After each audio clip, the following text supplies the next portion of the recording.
बंदर और इंसान में सबसे अधिक बुद्धिमान कौन? अगर आपका जवाब है इंसान, तो चलिए आज हम आपको एक ऐसे बंदर की कहानी सुनाते हैं जिसकी बुद्धिमत्ता की तुलना लोग देवताओं के गुरु बृहस्पति और असुरों के गुरु शुक्राचार्य से करते हैं। एक राज्य में राजा चंद्र का राज्य था। राजा चंद्र को बाल्यकाल से ही बंदरों में विशेष रुचि थी और उन्हें बंदरों से बहुत लगाव था। इसी राज्य के वन में बंदरों की एक टोली निवास करती थी। इस टोली का मुखिया था उष्णस। बंदरों से विशेष लगाव के चलते राजा चंद्र ने अपने एक दूत के साथ बंदरों के मुखिया को अपनी संपूर्ण टोली को महल में आकर रहने का प्रस्ताव भेजा। उष्णस का मानना था कि बंदर वन में रहे तो बेहतर है और उन्होंने इस प्रस्ताव से इनकार कर दिया। महल की सुख सुविधाओं को ठुकराता देख टोली के बंदर नाराज होकर उष्णस का विरोध करने लगे। बंदरों के मुखिया उष्णस ने अपने टोली के बंदरों को यह समझाने की बहुत कोशिश की कि बंदरों का महलों में रहने के बजाय यदि वे जंगल में ही रहें तो ज्यादा बेहतर है। किंतु राजसी सुख सुविधाओं को देख मुंह से लार टपकाते बंदरों ने अपने सरदार की एक ना सुनी। अंततः थक हार कर उष्णस को सबकी बात माननी पड़ी और राजा चंद्र के आमंत्रण पर उष्णस अपना बोरिया बिस्तर समेटकर अपनी पूरी टोली के संग राजमहल में आ पहुंचे।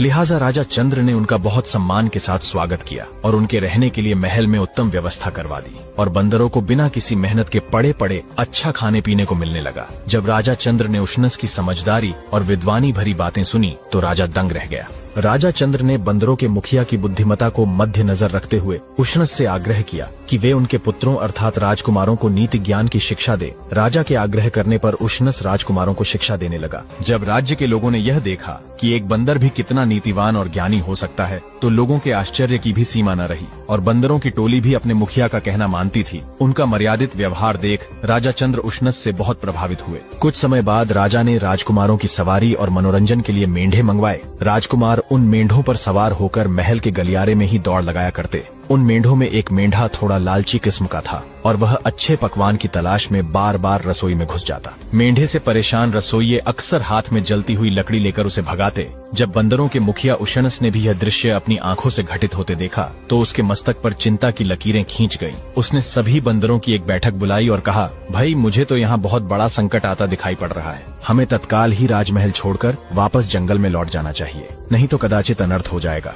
उष्णस पर सवाल उठाते हुए कुछ बंदरों ने पूछा कि सुख सुविधाओं से परिपूर्ण इस राजमहल में भला कैसा संकट। तब उष्णस ने प्रत्युत्तर देते हुए कहा कि देखो भाई, महल के गलियारों में राजकुमार अक्सर मेंढों पर सवारी करते हैं और लालची मेंढे बार बार भागकर रसोई में घुस जाते हैं। मेंढों की इस हरकत से परेशान रसोइये हाथ में जो भी चीज आए उसे लेकर मेंढों को भगाते हैं। कई बार तो वे हाथ में जलती हुई लकड़ी लेकर भी मेंढों को मारते और भगाते हैं। अगर ऐसे ही चलता रहा तो एक दिन मेंढों के बालों की वजह से उनके शरीर में आग लग जाएगी। फिर मेंढे परेशान होकर सीधे घुड़साल की ओर दौड़ते हुए जाएंगे क्योंकि इनका निवास भी घुड़साल के समीप है। जलते हुए मेंढों के वहां जाने के परिणाम स्वरूप इनके निवास स्थान के साथ साथ अश्वशाला में भी आग लग जाएगी। जब मेंढों के शरीर पर आग लग जाएगी तो वे दौड़ते हुए सीधे घुड़साल की ओर जाएंगे, जिसके परिणाम स्वरूप अश्वशाला में भी आग लग जाएगी और राजा के तमाम घोड़े अग्नि में झुलसने लगेंगे, जिसके बाद राजवैद्य को बुलाया जाएगा। चूंकि जलते हुए घोड़ों के इलाज का बस एक ही तरीका है, इसलिए राजवैद्य राजा चंद्र से बंदरों की चर्बी की मांग करेगा।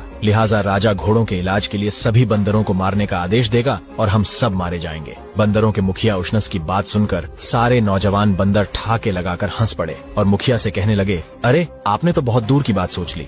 अगर हम इतनी दूर की बात सोचने लगें तो जी नहीं पाएंगे। वैसे भी खुद राजा ने हमें यहाँ महल में रहने के लिए आमंत्रित किया है। हम उसके आश्रित हैं। हमें शरण देने के बाद वह अब हमारे प्राण थोड़ी लेगा। आप क्या चाहते हैं कि महलों के ये बढ़िया पकवान और सुस्वादु भोजन त्याग कर अब हम दोबारा उसी घिसे पिटे जंगल में भटकते फिरें? नहीं नहीं, अब यह हमारे बस की बात नहीं है। तब उष्णस ने क्रोधित होते हुए अपने कुटुंब से कहा कि पकवान और सुस्वादु भोजन तो तब खा पाओगे ना जब जीवित बचोगे। अगर तुम्हें मेरी बातों पर यकीन नहीं तो ठीक है, समय आने पर तुम खुद समझ जाओगे। और रही बात कि राजा और राजकुमार बंदरों से प्रेम करते हैं, तो तुम लोग भूल रहे हो कि प्रेम वहीं टिकता है जहां उसके पीछे कोई न कोई उपयोगिता होती है। उष्णस ने कहा, सुनो भाई, बेशक राजा को बंदर प्रिय है, लेकिन घोड़े उसके राजकाज के लिए कहीं ज्यादा जरूरी हैं। इसीलिए घोड़ों को बचाने की बात आएगी तो वह उसके लिए बंदरों को मरवाने में जरा भी नहीं हिचकेगा। उष्णस की बात सुनकर सभी बंदर उसका मजाक उड़ाने लगे और बोले, लगता है तुम्हारी उम्र हो गई है। यहाँ तक कि उष्णस की पत्नी ने भी उसका साथ देने से इनकार कर दिया। अंत में थक हार कर मुखिया अकेला वहाँ से चल पड़ा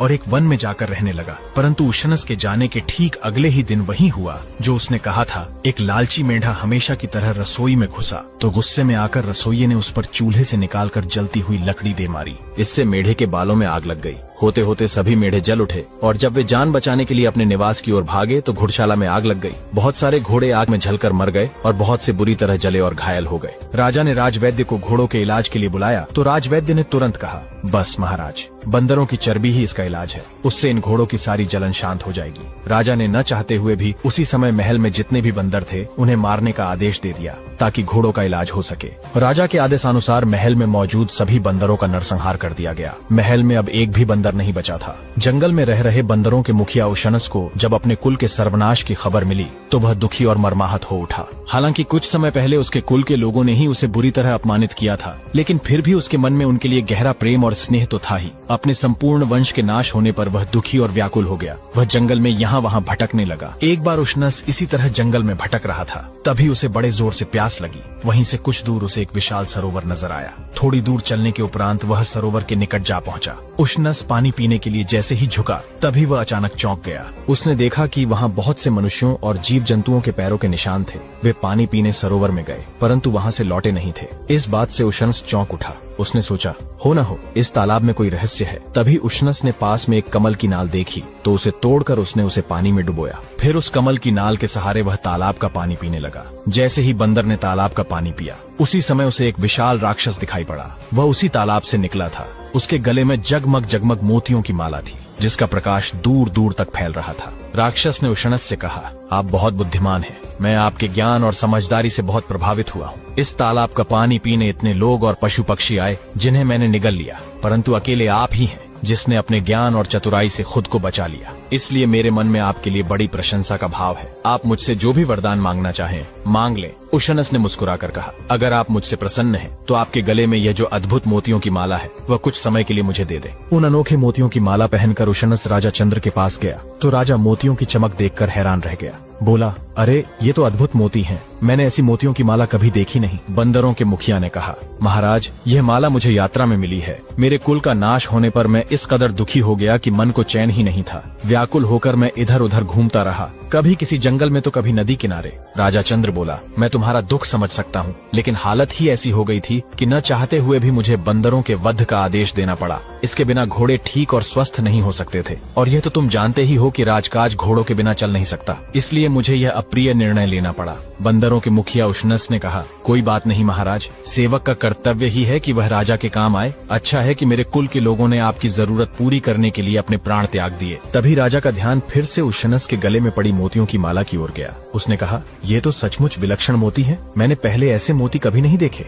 यह दुर्लभ माला भला तुम्हें कहाँ से मिली? उशनस ने कहा, महाराज, मैं एक सरोवर में स्नान करने के लिए गया था। वह चमत्कारी सरोवर है जिसमें स्नान करने पर मुझे यह माला मिली। जो भी उस सरोवर में स्नान करता है उसे ऐसी ही माला मिलती है। अगर आप चाहें तो अपने कुटुंब के साथ उस सरोवर पर स्नान के लिए चले। राजा ने कहा, ठीक है, पर तुम्हें आगे आगे चलकर रास्ता दिखाना होगा। अगले दिन राजा चंद्र अपने सभी कुटुंब के साथ उस चमत्कारी सरोवर में स्नान करने के लिए चल पड़ा। आगे आगे बंदरों का मुखिया उशनस राह दिखाता जा रहा था। सरोवर के किनारे पहुंचने पर राजा अपने सगे संबंधियों के साथ ही सरोवर में स्नान करने के लिए प्रवेश करना चाहता था, पर उशनस ने उसे रोकते हुए कहा, महाराज, हम लोग एक विशेष स्थान पर स्नान करेंगे, तब हमें इससे भी अनमोल और विशेष मालाएं मिलेंगी। राजा उशनस के साथ उस सरोवर के किनारे खड़ा हो गया। उसके सभी कुटुंब वाले पानी में स्नान करने के लिए चले गए। काफी देर हो गई पर उनमें से कोई वापस नहीं आया। इस पर राजा ने चिंतित होकर कहा, बड़ी देर हो गई, अभी तक इनमें से कोई वापस नहीं आया। उशनस बोला, महाराज, वे अब कभी वापस नहीं आएंगे। इस सरोवर में रहने वाले राक्षस ने उन्हें खा लिया। क्या?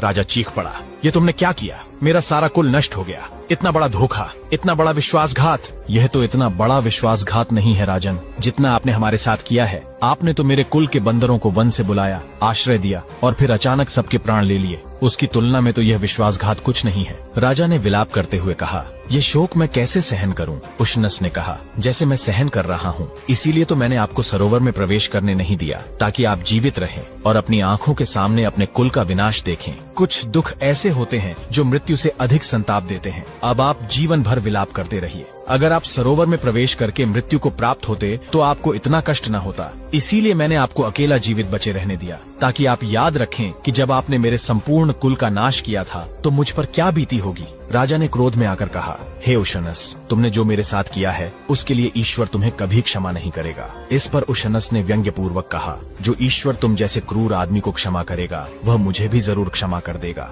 मेरा अपराध तो तुम्हारी तुलना में कुछ भी नहीं है। राजा चंद्र सर झुकाकर वहां से चला गया, लेकिन इसके बाद उसने एक भी दिन सुख की नींद नहीं ली। अब वह इस बात के लिए पछता रहा था कि जंगल से बंदरों को बुलवाकर और आश्रय देकर उसने कितनी निर्दयता से उन्हें मरवा दिया था। धीरे धीरे बंदरों को भी पता चला कि बंदरों के अत्यंत चतुर और बुद्धिमान मुखिया उशनस ने किस तरह शक्तिशाली राजा चंद्र से अकेले ही बदला ले लिया। सुनकर बंदरों ने उसका जगह जगह जयगान करते हुए कहा, अगर कोई बुद्धिमान व्यक्ति चाहे तो अकेला ही बड़े से बड़े शक्तिशाली शत्रु से टक्कर ले सकता है। नीतिवान उशनस ने अपनी बुद्धिमता से यह साबित कर दिखाया है। आज भी सारी दुनिया में बंदरों के इस महान मुखिया की बुद्धिमता की यह कहानी बड़े आदर और विस्मय से सुनी जाती है और